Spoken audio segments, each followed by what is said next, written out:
បាទសូមណែនាំនៅកម្មវិធីមួយកម្មវិធីនេះគឺយើងអាច download បទចម្រៀងនៅក្នុងវីដេអូ download បទចម្រៀងនៅក្នុងកម្មវិធីផ្សេងទៀតនិយាយរួមទៅឲ្យតែវីដេអូណាដែលមានសំឡេងគឺកម្មវិធីនេះយើងអាច download ជាសំឡេងឬក៏ជាភ្លេងសាច់ភ្លេងអញ្ចឹងកម្មវិធីនេះមានឈ្មោះថាយើងវាយពាក្យថា save to mp3 បែបពាក្យបណ្ដាមកឲ្យ search មក Intel កម្មវិធីអញ្ចឹងបងប្អូនចូលទៅក្នុងកម្មវិធីហ្នឹងទៅវាលោតផ្ទាំងជាងហើយដើម្បីយើង download កម្មវិធីបានយើងត្រូវតែ copy link ពីក្នុងវីដេអូណាមួយមកចូលក្នុង YouTube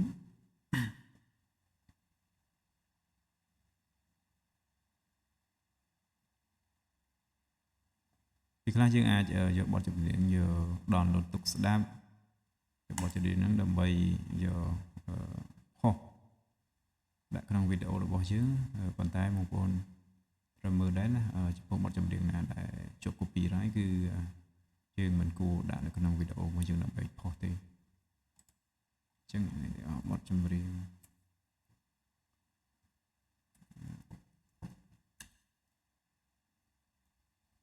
រកសេរី old song គេថាយើងយក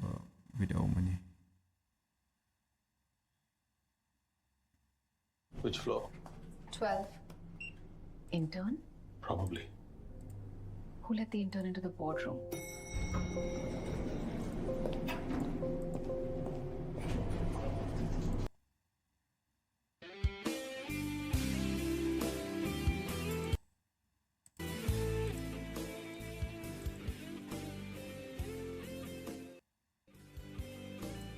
Giờ đang mùi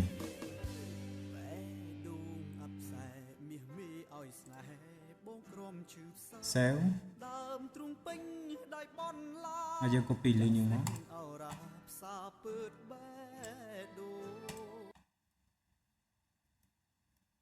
đã được trongកម្មវិធីដែលយើងបើកមិញចូលនឹងមកហើយយើងវាចូលមកហើយយើងចុចចូលកន្លែងនេះចុចទៅ download mp3 ចុច download មកចាំរងចាំបន្តិចវានឹង download ចេញ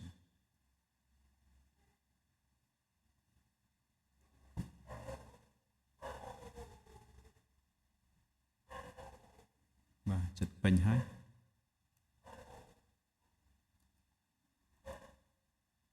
នេះ download បាន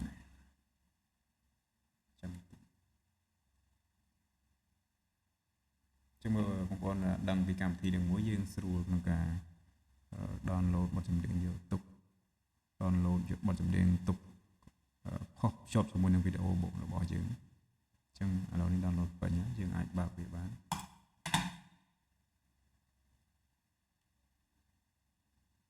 នេះ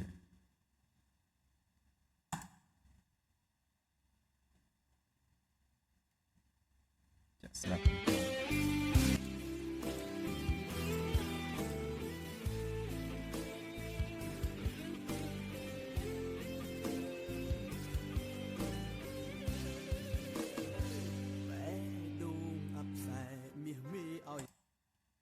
អូខេអញ្ចឹងសម្រាប់វីដេអូនេះមានតែប៉ុណ្្នឹងទេបើសិនជាគិតថាវីដេអូ